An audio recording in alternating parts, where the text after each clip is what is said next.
السلام علیکم ناظرین، آج ایکسکلوسیو کے ساتھ میں ہوں آپ کا میزبان رفعت سعید۔ ناظرین، گزشتہ ہفتے ہم نے ایک پروگرام کیا تھا جس میں ایم کیو ایم کے جو مستقبل کے بارے میں، ایم کیو ایم کا جو ماضی تھا اس کے حوالے سے بہت ساری باتیں ہوئیں، کیونکہ 30-35 منٹ کے پروگرام میں ایم کیو ایم کے 30-35 سال کا احاطہ نہیں کیا جا سکتا۔ ہمارے ساتھ اس وقت اسٹوڈیو میں موجود ہیں مظہر عباس، جو اس پروگرام میں بھی موجود تھے، آپ سینئر تجزیہ کار ہیں، آپ سب لوگ ان سے واقف ہیں۔ ان کے ساتھ تشریف رکھتے ہیں ڈاکٹر سلیم حیدر صاحب، مہاجر اتحاد تحریک کے وہ رہنما ہیں، سربراہ ہیں، اور جو ایم کیو ایم کا ماضی ہے اس سے خاصے واقف ہیں، اس لیے ان کو ہم نے مدعو کیا ہے۔ اس کے ساتھ ساتھ ہمارے ساتھ اسلام آباد اسٹوڈیو میں موجود ہیں بریگیڈیئر سہولت رضا صاحب، آپ آئی ایس پی آر کے سربراہ تھے جس وقت کراچی میں 92 کا آپریشن ہو رہا تھا، وہ تمام معاملات پہ آپ کی بھی بڑی گہری نظر ہے۔ اس کے ساتھ ساتھ پی ایس پی کے مرکزی رہنما انیس احمد ایڈوکیٹ، وہ ہمارے ساتھ ٹیلی فون لائن پر موجود ہوں گے، ان سے بھی ہم بات کریں گے اور کوشش کریں گے کہ جو ایم کیو ایم متحدہ قومی موومنٹ ہے اس کے جو رہنما ہیں فیصل سبزواری، ان سے بھی ہم رابطہ کریں، انہیں بھی اس پروگرام میں شامل کریں۔ پروگرام کا آغاز کرتے ہیں اور گفتگو آغاز جو ہم نے جہاں گزشتہ ہفتے چھوڑا تھا میں وہیں سے کروں گا۔ ڈاکٹر سلیم حیدر صاحب، ہم نے ایک بات کر رہے تھے، ایم کیو ایم کے ماضی کی بات کر رہے تھے جہاں سے آغاز ہوا، کیونکہ آپ ایم کیو ایم کے ابتدائی دور سے، کہ جب ایم کیو ایم کے قائد الطاف حسین اور آپ نے اس چیز کو شروع کیا تھا اور آغاز کیا تھا، وہ کیا محرکات تھے، وہ کیا حالات تھے جس میں کہ آپ نے یہ شروع کیا، پھر کہاں سے آپ کی علیحدگی ہوئی اور راستے دونوں کے جدا جدا ہوئے؟ بہت شکریہ۔ سب سے پہلے تو آپ کے سوال کا جواب دینے سے میں بہت زیادہ مشکور ہوں آج ٹی وی کا اور اس پروگرام کا کہ انہوں نے ایک انتہائی اہم موضوع کے اوپر جو ہے ایک گفتگو شروع کی، اور بڑے سینئر تجزیہ کار اور بریگیڈیئر صاحب اور مظہر عباس جیسے جو یہاں کے سارے ڈائنامکس کو بہت اچھی طرح سمجھتے ہیں۔ میں سمجھتا ہوں کہ اس پچھلے دور کے دوران یہ پروگرام پہلی مرتبہ اس مسئلے کو سمجھنے کے لیے ایک بڑی مددگار ثابت ہوگا، تو میں آپ سب کا مشکور ہوں اور آج ٹی وی کا۔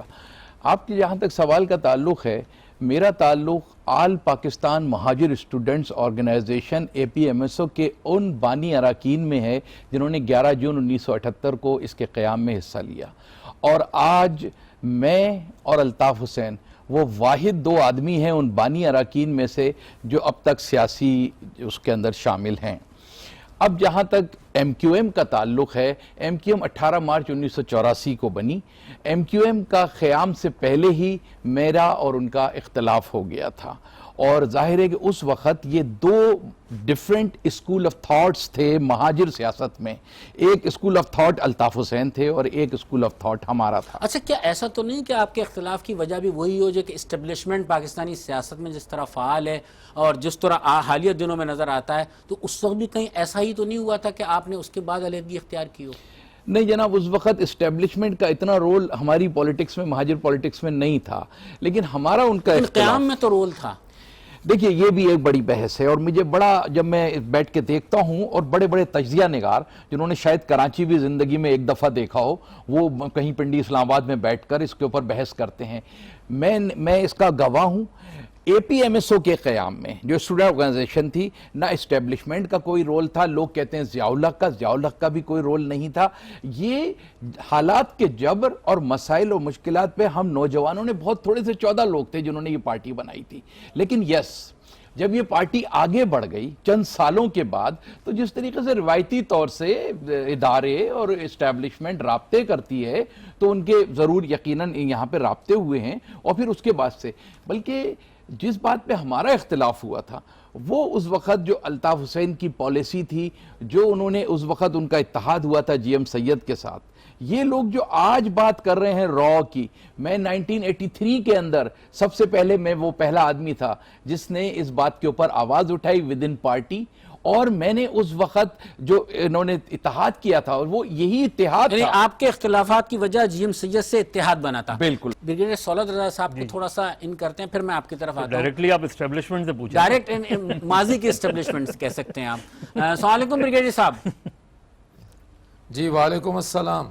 میں صرف یہ پوچھنا چاہوں گا کہ پاکستانی سیاست میں اسٹیبلشمنٹ کا ایک بڑا اہم کردار ہے، چاہے وہ مسلم لیگ نون ہو، پاکستان پیپلز پارٹی اور ایم کیو ایم کا ہم کیونکہ تذکرہ کر رہے ہیں، تو کہا یہی جاتا ہے کہ قیام جو ہے خاصی مدد شامل تھی، اور ڈاکٹر سلیم حیدر جو ابتدائی دور کے لوگوں میں شامل ہیں، ان کا یہ کہنا ہے کہ اے پی ایم ایس او کی حد تک تو نہیں، لیکن ایم کیو ایم کے قیام میں کہیں نہ کہیں ہاتھ ضرور تھا۔ کیا کہیں گے آپ؟ دیکھیں رفعت صاحب، اس میں بنیادی بات تو ایک میں پہلے بات واضح کر دوں کہ چاہے رول اسٹیبلشمنٹ کا ہو یا کسی حکمران جماعت کا، کسی بھی سیاسی تنظیم کو یا اسٹوڈنٹس آرگنائزیشن کو کسی بنیاد پر بھی ملک کی سیاست سے ڈیلیٹ نہیں کرنا چاہیے. ہم نے یہ آواز میں پرابلم جی مجھے آ رہی ہے آپ کی آواز. اچھا، تو میں یہ عرض کر رہا تھا کہ جی ہم نے سن 1947 کے بعد یہ کئی مرتبہ ہم نے یہ تجربات کیے ملک کی سیاست میں کہ ہم نے سیاسی جماعتوں کو غیر سیاسی انداز میں ملک کی سیاست سے باہر کرنے کی کوشش کی. اب بات ہم کرتے ہیں جو کہ ڈاکٹر سلیم حیدر صاحب فرما رہے تھے. دیکھیں پچھلے پروگرام میں بھی میں نے یہ عرض کیا تھا کہ جب ممتاز علی بھٹو صاحب کو سندھ کا حکمران بنایا گیا تو انہوں نے جو لینگویج بل پاس کرایا اور ایک کوشش کی کہ سندھی کو لازمی زبان وہاں پہ قرار دیا گیا، تو اس کی وجہ سے جو کہ اردو بولنے والا ہمارا طبقہ تھا ان میں سماجی لحاظ سے جو احساس محرومی بڑھا. اور یہی وجہ ہے کہ کراچی یونیورسٹی کے اور باقی جو تعلیمی ادارے کے طالب علم تھے انہوں نے ایک علیحدہ تنظیم بنائی. اب اس تنظیم کی ڈور کس کے ہاتھ میں تھی؟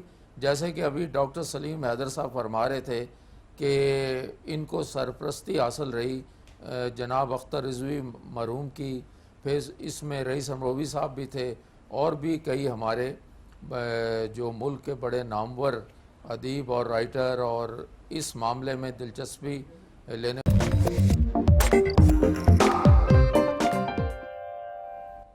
ویلکم بیک ناظرین. بریک کے بعد ہم حاضر ہیں. ہمارے پروگرام کا سلسلہ جاری ہے. بڑے اہم موضوع پر ہم آج گفتگو کر رہے ہیں. ہمارے مہمان ہمارے ساتھ ہیں. وقفے پر جانے سے پہلے بریگیڈیئر سہولت رضا صاحب سے بات ہو رہی تھی. میں اسی بات کو لے کے مظہر عباس صاحب کی طرف آؤں گا. مظہر عباس صاحب، گزشتہ ہفتے بھی ہم پروگرام کر رہے تھے، بریگیڈیئر صاحب نے یہی کم و بیش باتیں کی تھیں.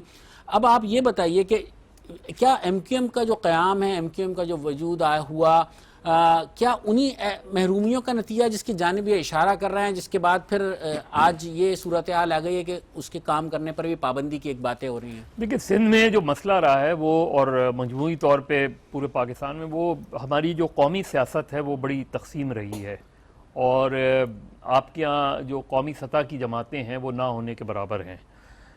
اسی لیے ان کے کلر بھی بہت زیادہ ایتھنک نظر آتے ہیں. کوئی پنجاب کی ڈومینیشن کی بات کرتا ہے، کوئی خیبر پختونخوا کی. ایون نیشنل عوامی پارٹی ایک زمانے میں لیفٹ ونگ پارٹی ہوا کرتی تھی، اور اختر رضوی صاحب کا تعلق جو ہے نیب سے ہی ہوا کرتا تھا، جس طرح محمود الحق عثمانی صاحب کا تھا. لیکن پھر بعد میں جب نیب پہ پابندی لگی اور پہلے وہ این ڈی پی بنی اور پھر اے این پی بنی، تو وہ ایک پشتون نیشنلسٹ پارٹی بن گئی. وہ پوری ایک قومی سطح کی جماعت سے سکڑ کر انہوں نے اپنے آپ کو خود ہی پشتون نیشنلسٹ پارٹی بنا لیا. پیپلز پارٹی ایک قومی سطح کی جماعت تھی، لیکن پھر اس کا جو کلر اس کا پنجاب میں کچھ اور نظر آتا تھا، یہاں کچھ اور نظر آتا تھا.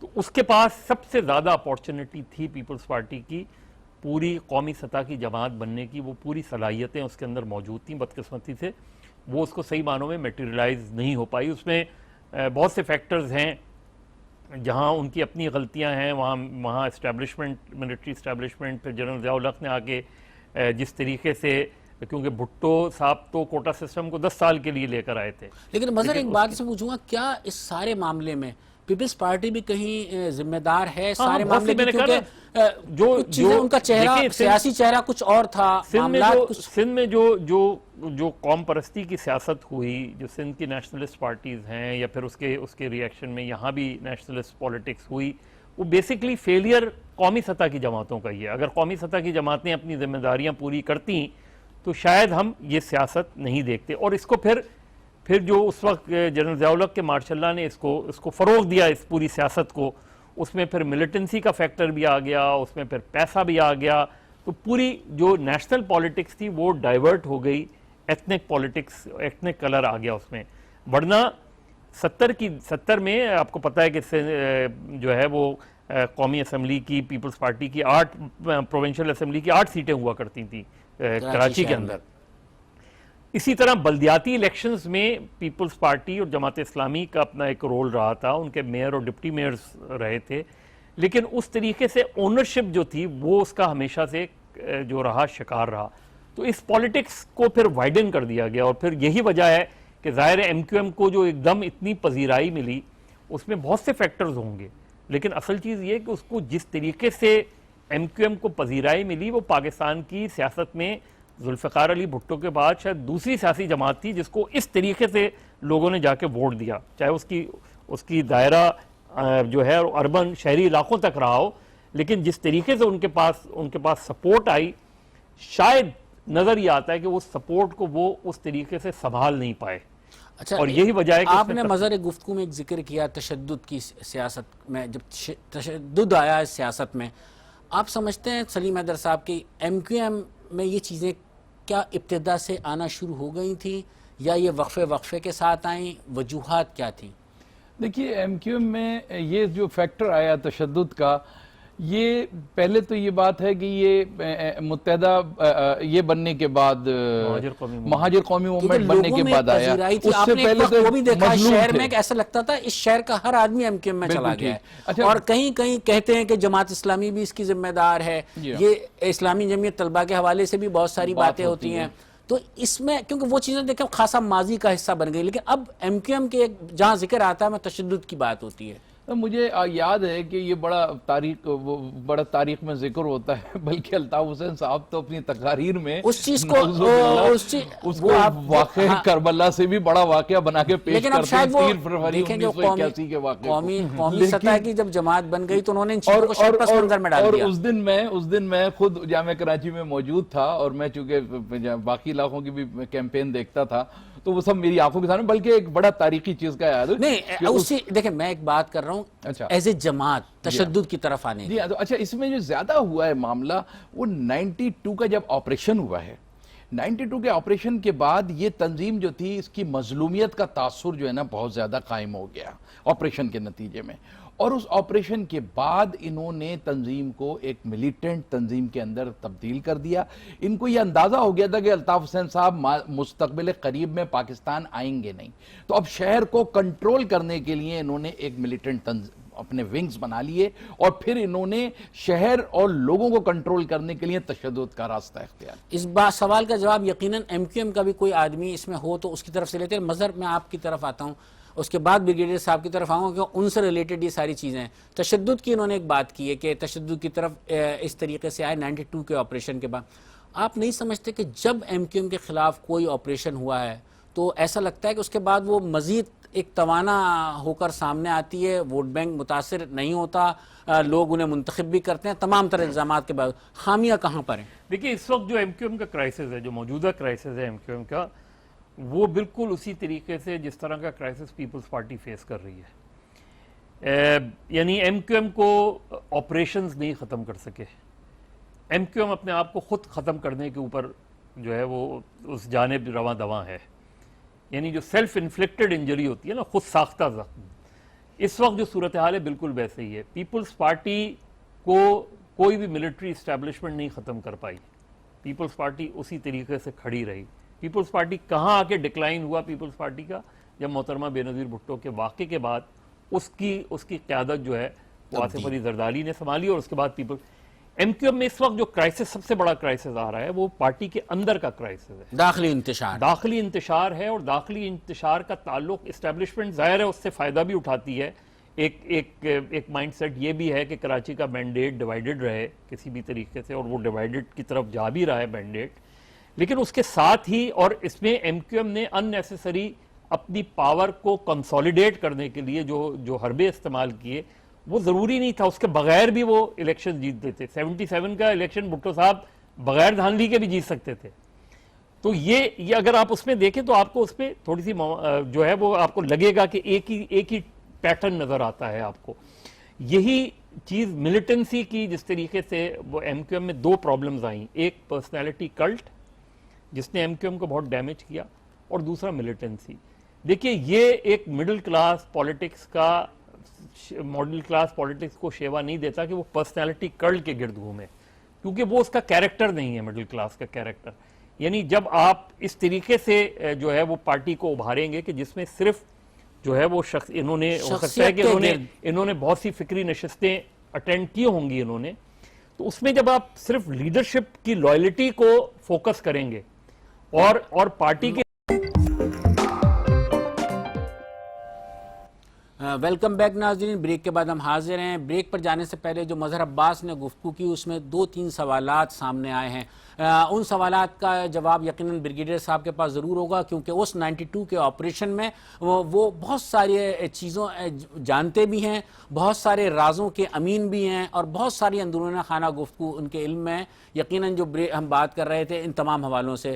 بریگیڈیئر صاحب, ایک بات آئیے تشدد کی سیاست کی, ایک بات جو ایم کیو ایم اس طرف راغب ہوئی, کیا آپ سمجھتے ہیں کہ 92 کے آپریشن کے بعد جو ہے ایم کیو ایم میں یہ چیزیں زیادہ تیزی سے پنپی ہیں, اس میں زیادہ تیزی سے اس طرف راغب ہوئی ہے, گو کہ ان کا مینڈیٹ متاثر نہیں ہوا؟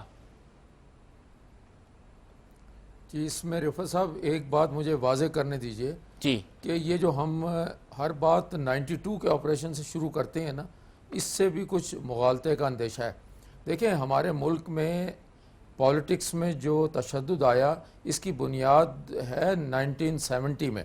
1970 کے جو الیکشنز تھے, جب ہم نے ان کے نتائج تسلیم نہیں کیے, اور اس میں جناب ذوالفقار علی بھٹو نے پہلے عوامی لیگ کو تسلیم نہیں کیا, انہوں نے شیخ مجیب الرحمان کی جو اکثریت تھی اس کو تسلیم کرنے سے انکار کیا, تو وہاں پہ فوج چلی گئی مشرقی پاکستان میں, اور وہاں پہ ملٹری آپریشن شروع ہو گیا, جو پاکستان کی تاریخ کا ایک بہت بڑا سانحہ اس کے بعد رونما ہوا. پھر آپ آئیے, جب وہاں سے فارغ ہوئے تو بلوچستان میں عطا اللہ مینگل کی, اور خیبر پختونخوا جو آج کل کہلاتا ہے اس میں مفتی محمود صاحب کی حکومت کو انہوں نے ڈسمس کر دیا. بلوچستان میں ملٹری آپریشن شروع ہو گیا. اب یہ تمام کیفیت جو تھی نا, اس کے اثرات نفسیاتی طور پہ, سیاسی طور پر جس ہمارے جو ملک کے جس حصے میں زیادہ محسوس کیے گئے, وہ میں سمجھتا ہوں کہ وہ تھا سندھ کے اربن لوگ جو تھے, خاص طور پہ کراچی کے شہری, حیدرآباد کے شہری. اور اس کے بعد انہوں نے دیکھا کہ ملک کے کم از کم 3 صوبوں میں, اگر مشرقی پاکستان میں شامل کر لیا جائے, تو وہاں پہ ملٹری آپریشنز ہو رہے تھے, اور تقسیم در تقسیم کا عمل جاری تھا. اس میں کئی کوششیں شروع ہوئیں کہ اپنی کمیونٹی کے لیے ایک نیا راستہ تلاش کیا جائے, جس کا ایک نتیجہ ہم دیکھتے ہیں کہ مہاجر اسٹوڈنٹس کی تنظیم آئی, اور بعد میں الطاف حسین نے اور ان کے باقی ساتھیوں نے مل کر کراچی کو ایک لحاظ سے گریب کرنے کی کوشش کی, اور جس کا نتیجہ یہ نکلا کہ بعد میں ایم کیو ایم بھی آپس میں ڈیوائیڈ ہوئی. تو تشدد کا جو ایک تسلسل ہے جی, وہ جاری ہے, اور اس سلسلے کو ہم روکنے کی کوشش کرتے ہیں ملٹری آپریشن سے. میرے خیال میں ملٹری آپریشن ایک وقتی طور پر ایک قسم لیکن سیاسی کا حکومتوں ریمیڈیل کی, میئر ہے. بریگیڈیئر صاحب, سیاسی حکومتوں کی تو اس طرح کی توجہ نظر نہیں آتی کراچی پر. آپ نے خود بھی جو گزشتہ ہفتے ہم نے پروگرام کیا تھا آپ نے اس جانب اشارہ کیا تھا. تو جو موجودہ حکومت ہے میاں نواز شریف کی, کیا وہ سنجیدہ نظر آتے ہیں؟ خاصے دورے بھی کرتے ہیں, یہاں پر میٹنگز بھی ہوتی ہیں ایپیکس کی, اور لگا تھا کہ توجہ دے رہے ہیں, عملاً ایسا ہے نہیں؟ نہیں, اس میں رفعت صاحب بہت افسوس کی بات ہے کہ اسلام آباد کی کوئی توجہ, میرا خیال ان کے پاس شاید فائل ورک بہت ہے, وہ کراچی کے بارے میں ان کو بریفنگز بھی ملتی رہتی ہیں, لیکن ان کو شعور نہیں ہے. کراچی کا ایک جو مخصوص حالات ہیں, مخصوص سیاسی, سماجی, نفسیاتی, معاشی, معاشرتی, یہ تمام جو کراچی کے حالات ہیں اور سندھ کے اربن سینٹرز کے حالات ہیں, اس کا پاکستان مسلم لیگ نواز گروپ کو شعور ہی نہیں ہے. اور میرا نہیں خیال کہ موجودہ حکومت کے پاس کوئی ایسا بڑا منصوبہ ہے جس کے تحت وہ کراچی, جس میں ہم ایک پرامن کراچی دیکھ سکتے ہیں. ٹھیک, یہ جو رینجرز کے موجودہ اقدامات ہیں یہ بالکل وقتی ہیں, اور جہاں تک کراچی کے ووٹ بینک کا تعلق ہے, میں سمجھتا ہوں کہ متحدہ کا, اور متحدہ سے مراد میرے خیال میں الطاف حسین ہے. اگر آپ الطاف حسین کو مائنس کرتے ہیں تو کراچی میں کم از کم 10-15 ایسی جماعتیں بن جائیں گی جس میں کہ مہاجر ووٹ جو ہے, یا تو وہ ووٹر پولنگ اسٹیشن آئے گا نہیں جیسے آج کل ہو رہا ہے, کہ صرف 8 یا 10% لوگ آتے ہیں. تو یعنی آپ کا یہ کہنا ہے کہ کراچی مانتا. کی سیاست یا آپ سندھ کے اربن ایریا کی جو سیاست ہے وہ الطاف حسین کے گرد گھومتی ہے. میں اس سوال کا جواب لے کر آپ سے سلیم حیدر صاحب کی طرف آؤں گا. کیا ممکن ہے کہ حسین کے بغیر یہاں کی سیاسی ڈائنامکس جو ہیں وہ تبدیل ہو سکیں؟ بالکل. یہاں پر میں بریگیڈیئر صاحب سے اختلاف کروں گا، اور بینگ اے سینئر یہاں پر کام کرنے والے کارکن کے طور پہ پچھلے 35 سالوں کے دوران اس کو دیکھتے ہوئے اور اپنی قوم کی نفسیات کو دیکھتے ہوئے، یہ معاملہ جو ووٹ بینک کا ہے یہ اتنا یعنی اہم معاملہ ہے کہ جس کا ابھی تک کوئی کسی کے پاس حتمی جواب نہیں ہے. لیکن ایک بات مجھے آپ کی قطع کلامی ہوتی ہے، آپ نے علیحدہ ہوئے، اس کے بعد پھر گروپ بنتے رہے، پھر کچھ اور لوگ علیحدہ ہوئے، پھر حقیقی وجود میں آئی، وہ علیحدہ ہوئے، اب پی ایس پی بنی، اس کے بعد ڈاکٹر فاروق ستار آئے، لیکن چیزیں اپنی جگہ سے وہ حالات تبدیل نہیں ہوئے. اس کا مطلب ہے کہ یہ بات تسلیم کر لینی چاہیے. میں عرض کر رہا ہوں اور کہ آپ بھی ڈیلیور تو نہیں کر پائے سر. نا. میں آپ سے عرض کروں، ہم نے تو خیر انتخابات کے اندر نہیں گئے ہیں. ہم نے 87 کے بلدیاتی انتخابات کا بھی بائیکاٹ کیا تھا، ہم اس میں بھی نہیں تھے. ہم گرفتار تھے، ہمیں جیل کی گئی تھی، ہمارے پر بغاوت کا مقدمہ بنایا گیا تھا. دوسری بات جو یہ کہہ رہے ہیں، دیکھیے بہت نازک بات ہے اور میں ایک بہت اہم بات بتانے جا رہا ہوں، اور یہ کہ یہ جو معاملہ ہے ووٹ بینک کا، سارا پاکستان، سارے تجزیہ نگار یہ کہتے ہیں کہ یہ الطاف حسین کا ووٹ بینک ہے. یہ الطاف حسین کا ووٹ بینک نہیں ہے، یہ مہاجر قوم کا، مہاجر مسائل کا، مہاجر تحریک کا، مہاجر قوم کا ووٹ ہے. اب اس ووٹ کو دیکھیں، نہ یہ قوم الطاف حسین کی شکل پہ ووٹ دیتی ہے، نہ اس کی گفتگو پہ ووٹ دیتی ہے، نہ اس کے خاندان پہ ووٹ دیتی ہے، نہ اس کی کوئی برادری ہے. یہ ووٹ مہاجر کا ہے. یہ اس کو پاکستان کے لوگوں کو سمجھنا ہوگا، سارے تجزیہ نگاروں کو. آپ نے بالکل درست کہا. اس بات کو لے کر مظہر، کیونکہ مظہر ہی بتائیں کس حد تک یہ درست کہہ رہے ہیں یہ بات، کیونکہ بریگیڈیئر صاحب نے ایک بات تو بالکل بغیر کسی اس کے کہہ دی کہ ان کے بغیر ممکن نظر نہیں آتا، اگر ہوگا تو انتخابی نتائج جس طریقے سے آ رہے ہیں. آپ کیا کہہ رہے ہیں؟ دیکھیں، مہاجر جو ووٹ ہے نا، وہ بیسکلی الطاف حسین کو جو کریڈٹ دیا جاتا ہے وہ اس چیز کا دیا جاتا ہے. اچھا بریک لے لیتے ہیں، میں اس کے بعد آپ کی طرف آتا ہوں. ناظرین وقت ہوا ایک بریک کا، بریک کے بعد ہم واپس آتے ہیں، ہمارے ساتھ رہیے.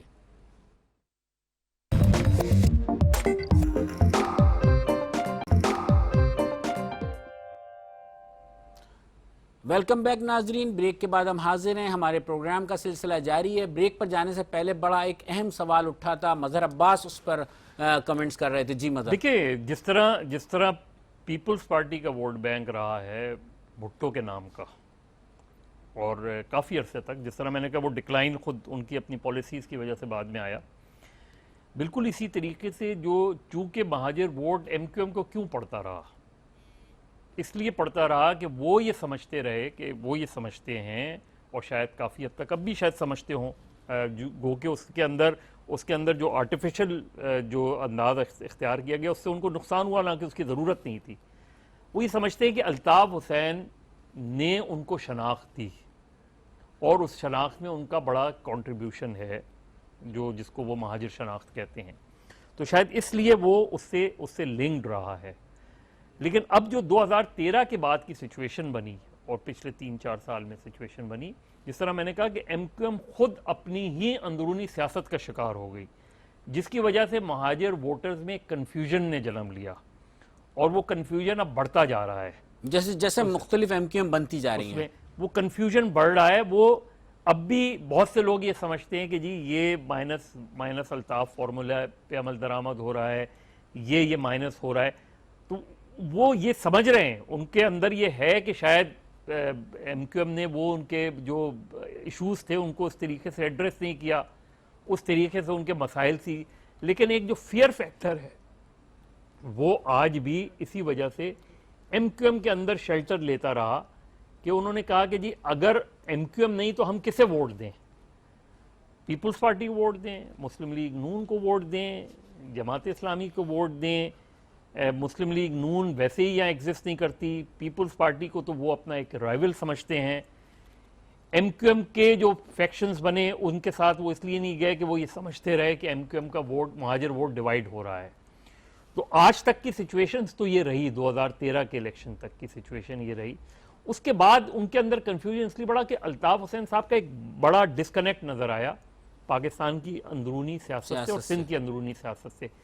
جس کے بعد وہ بڑھتا چلا گیا اور پھر ایک ایسی سٹیج آئی کہ جہاں لوگ اندرونی طور پہ یہ سوال اٹھانے لگے کہ جی کہ ہو کیا رہا ہے، یہ کیا پالیٹکس آپ کر رہے ہیں، یہ تو کون کیا سی مصطفیٰ کمال کی علیحدگی اسی سلسلے ہی کڑی ہے؟ دیکھیں مصطفیٰ کمال اور انیس قائم خانی یا انیس ایڈوکیٹ، ان لوگوں کی جو علیحدگی ہوئی اس کی بنیادی وجہ کوئی ماضی کی پالیٹکس نہیں رہی، اس میں رہا ہوگا ان کا کنسرن، لیکن جو فوری ان کی وجہ بنی وہ تو 2013 کے الیکشن کے بعد کی جنرل باڈی بنی کہ جس میں ان کی بے عزتی کی گئی، جس میں ان کو جو ہے مختلف طریقے سے ہیوملیٹ کیا گیا.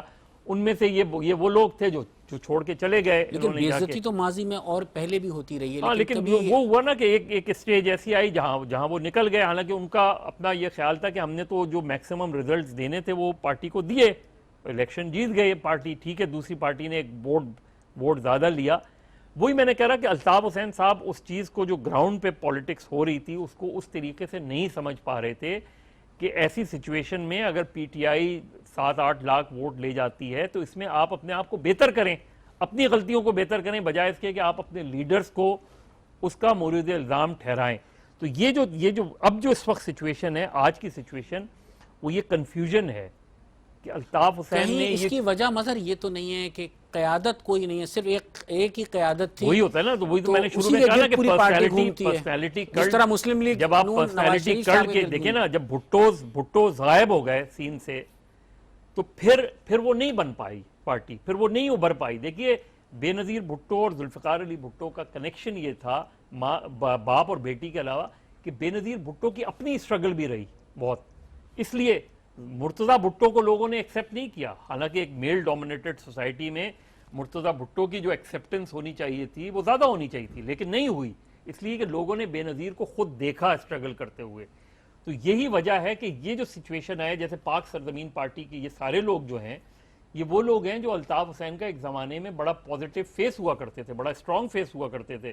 اندرون سندھ انیس ایڈوکیٹ، انیس قائم خانی، پھر شہر میں مصطفیٰ کمال کا سب سے زیادہ تو الطاف حسین نے خود ان کو کریڈٹ دیا تھا، پھر ڈاکٹر ارشد العباد، پھر ڈاکٹر فاروق ستار. آج جو مہاجر ووٹر میں کنفیوژن ہے وہ یہ ہے کہ لیکن عظیم احمد طارق کو یہ اعتماد نہیں ملا. عظیم احمد طارق کا ایک تو پیریڈ مختصر رہا، پھر عظیم احمد طارق نہ ادھر کے رہے نہ ادھر کے رہے، جو نہ وہ الطاف حسین سے بھی ان کا اختلاف تھا اور وہ اس زمانے میں ایم کیو ایم حقیقی میں بھی نہیں جانا چاہ رہے تھے. تو وہی کنفیوژن آج زیادہ شارپ ہو گیا ہے کیونکہ الطاف حسین چپ ہیں. ایم کیو ایم لندن جو ہے اس طریقے سے ایم کیو ایم پاکستان میں اس طریقے سے کریکس نہیں آئے جس طریقے سے اس زمانے میں ہم نے دیکھے تھے. تو یہ جو 2018 کا جو الیکشن ہوگا وہ کنفیوژن کا شکار ہو سکتا ہے. اور عظیم احمد طارق کا اگر ہم موازنہ کریں کر سکتے ہیں؟ دیکھیں عظیم کر سکتے ہیں کئی لحاظ سے، کیونکہ عظیم احمد طارق کا پیریڈ جو رہا وہ پیریڈ رہا جب ایم کیو ایم گرو کر رہی تھی as a strong party. Doctor Farooq Sattar کا ایک کریڈٹ رہا کہ اس نے کبھی بھی ڈس لائلٹی نہیں شو کی پارٹی کے ساتھ، اور وہ پارٹی کے ساتھ کسی نہ کسی طریقے سے مشکل وقت میں بھی اٹیچڈ رہے ہر وقت اس کے پارٹی کے ساتھ. تو کہیں اچھا دوسرے یہ کہ ان کے حوالے سے کرپشن کا کوئی ایز سچ ان کے حوالے سے کبھی بھی کوئی بات اس طریقے سے نہیں آئی. جنرلی ان کا ایک ریکارڈ جو ہے وہ پارٹی کے آئیڈیالوگ کے طور پہ بھی ایکسیپٹیبل رہا ان کا، کہ انہوں نے بہت ہی جو ہے نیچے سے نچلی سطح سے جو ہے وہ گرو کیا کسی طریقے سے. لیکن اصل کنفیوژن جو مہاجر ووٹر کے اندر آج بھی شاید پایا جاتا ہے وہ یہ کہ الطاف حسین خود اپنے بارے میں کیا فیصلہ کرنے جا رہے ہیں. تو بظاہر تو نہیں لگتا کوئی فیصلہ کریں گے. بریگیڈیئر صاحب کی طرف سے جان لیتے ہیں کہ آج ایک واقعہ اور بھی ہوا کہ جو قائد حزب اختلاف سندھ اسمبلی میں ہیں ان کے گھر چھاپا مارا گیا. اطلاعات یہ ہیں کہ انہیں گرفتار بھی کیا گیا ہے، حراست میں لیا گیا ہے. تو آپ سمجھتے ہیں کہ کیا اب اسٹیبلشمنٹ جبکہ ایم کیو اپنا الطاف حسین سے علیحدگی کی بات بھی کر رہی ہے، انہیں ڈس اون بھی کر رہی ہے؟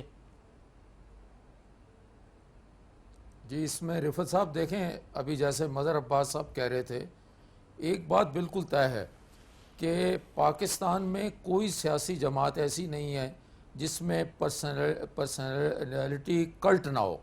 یعنی ایک شخصیت جو ہے اس کے گرد ساری پولیٹیکل پارٹی اسی کا طواف کرتی ہے. مثلا جی اے بھٹو نعرے کا کوئی متبادل نہیں ایجاد ہوا. آج بھی پیپلز پارٹی جو ہے وہ جی اے بھٹو پر ہی چل رہی ہے. یہی حال آپ مسلم لیگ کو دیکھ لیں.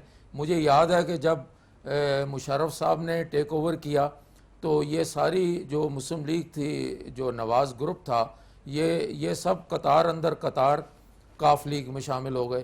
اور تو اسی طرح آپ ہماری مذہبی جماعتیں دیکھ لیں، دوسری جماعتیں دیکھ لیں.